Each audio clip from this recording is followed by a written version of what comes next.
Pranams to all of you.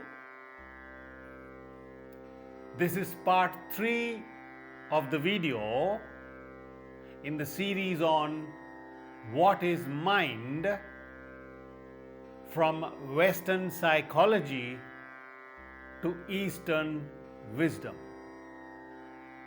So in part 1, we discussed the various states of the mind as expounded by Maharishi Patanjali. In part 2 of the video, we looked at some more definitions from Western psychology about mind, and we looked into few great masters, starting with Bhagavan Sri Ramana Maharshi. We went into some of his teachings, explained a little bit, and concluded that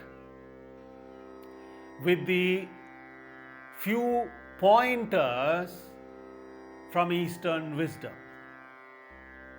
So in this part 3 of this video, we will look into the teachings, the primary teachings of a few more great Rishis and sages from India.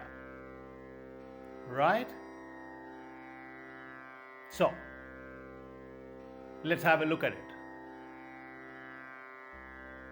We will take a few more people. I want to touch upon one or two more great masters before I finish this topic.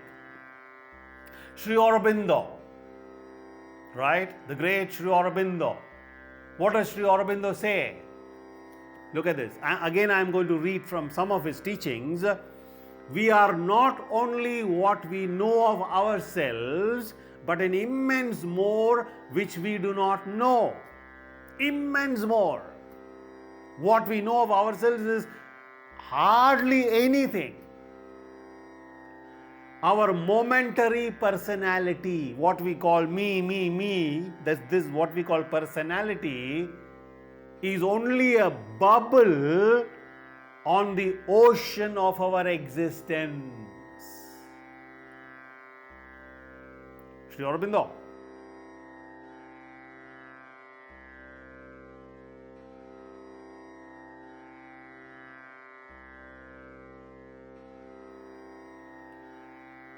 What is mind, Aurobindo? He never defines. He says it's just what you call the mind is only the tip of the iceberg. You might think, looking at the iceberg floating on the ocean, such a small one. No, you haven't looked. Go deep. You'll find an Everest there. The deepest part of the ocean on planet Earth is in Pacific Ocean. Everybody knows. Mariana's Trench, 35,000 plus feet. Everest plus some more mountains will fit in there. So a tip of the iceberg, right, you see on top of Mariana's Trench, tiny. And you might think, oh, that's all. No, when you go deeper, goes on and on and on. Sri Aurobindo says that is what we call mind, just the tip of the iceberg. This little mind, Aurobindo says, vital and body, which we call ourselves, is only a surface movement, on the surface, and not our real self. It is an external bit, external small piece put forward for one brief life. Another life, another personality. For the play of ignorance. Look at the words he uses, the play of ignorance. And you know how Sri Aurobindo looks at the mind, what we call mind? I'll just name it. Maybe I'll display in the video as we go along. Sri Aurobindo says he starts from the lowest. I'll use these words. These are words, labels given by Sri Aurobindo for the convenience of us, not for him. For us, to at least intellectually understand. In those planes, there are no such words. These words are only for the third density physicality, for us, so that we can at least somewhere can understand. So how does Sri Aurobindo look at it? Inconscient, the lowest matter, inconscient. Next one, slightly better, subconscient. The Western people had a glimpse of that. For example, Carl Gustav Jung, he spoke about unconscious, personal unconscious, collective unconscious, that part of the mind which we are not aware in our normal waking state. Third level is physical, physicality, third density world. Beyond that is vital, prana. Beyond that is mind, manas. Beyond that is higher mind. Sri Aurobindo's words. I'm just reading. Higher mind. Beyond that, illumined mind.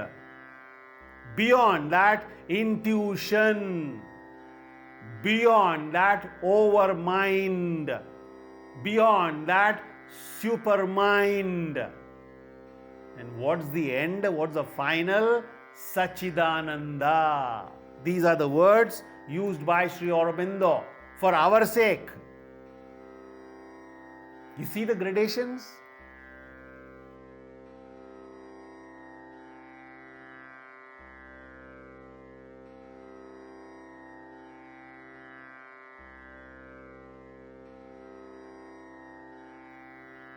And when you ask what is mind, you're asking a very, very small question. You're refusing to see the whole thing. Where will you see the whole thing? Out there? Here, in. You are part of all that. We are part of all that. We are the self. We are the absolute. We are the Sachidananda. We are Sachidananda. That's what all the Rishis have been telling us. And what we call mind is, that's what we know. That is all we know. We are not only what we know of ourselves, but an immense more which we do not know. Aurobindo. Right? Let's look at Nisargadatta Maharaj. What does he say? Again, I have written down some beautiful teaching of his, few points for us to understand. Where does all this begin? Where does it end? So, mind is, look at how Maharaj, described. What is mind? Restlessness. Simple. What is mind? Restlessness. Kshipta. We discussed. There is no such thing as peace of mind. Mind means disturbance, restlessness. That is the nature of the mind. Maharaj, read his book, I Am That. Classic. Mind is the content of consciousness. Maharaj, know your own mind first. Right? Western science goes on looking outside, wanting to find out what constitutes that. What is the origin of this? They rarely look at themselves. Who is asking? Who wants to know? Know your own mind first. It contains the entire universe and with place to spare. Knowledge by the mind, by the thinking mind, is not true knowledge. That's what Maharaj says. It's not true knowledge. Finally, where are we? What is mind? I'm going to finish this video with some teachings of the great G Krishnamurti. We affectionately call him UG. Amazing human being. What a being he was. Right? I'm just going to again read from some of his teachings to sum up. You know what? It's like a punch on our face. Right? A hammer blow on our head, on our understanding of all this.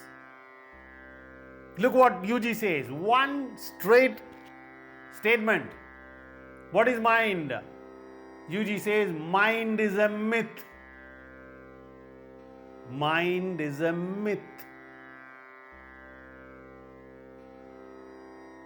When thinking, I'm talking about UG's sayings, when when mind realizes its own futility, incapacity to know or understand anything, when the mind realizes it can't do anything, it stops. No one is there to control the mind. Who is there? Is there an entity?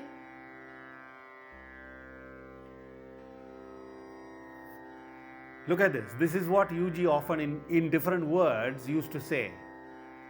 Thinking is used to think about thinking by thinking. Have I confused you? Look at this. Thinking. We use thinking to think about thinking by thinking. Got it? We never actually see thought. It's only thinking about thought, which is not there at all. Through thinking, one cannot come to an understanding about thinking. Another punch. What are we doing? In fact, right from the beginning, all that we spoke about, all that we read, it's all thinking. And what are we doing? We are using this thinking process to find out what thinking is all about, what mind is all about. Forget it. That's not possible. Mind can be known only by something that is above the mind. Right? Thoughts can be known, understood only from a higher perspective, not in itself. I don't know, have you thought about it? All great discoveries, inventions in the world, right? Right from the time we remember till the present moment, all discoveries and inventions in any field, whether science, physics, chemistry, you name it, all those discoveries and inventions happened spontaneously. If you were to ask Einstein, Newton, Paul Dirac, any of these people, musicians for example, composers.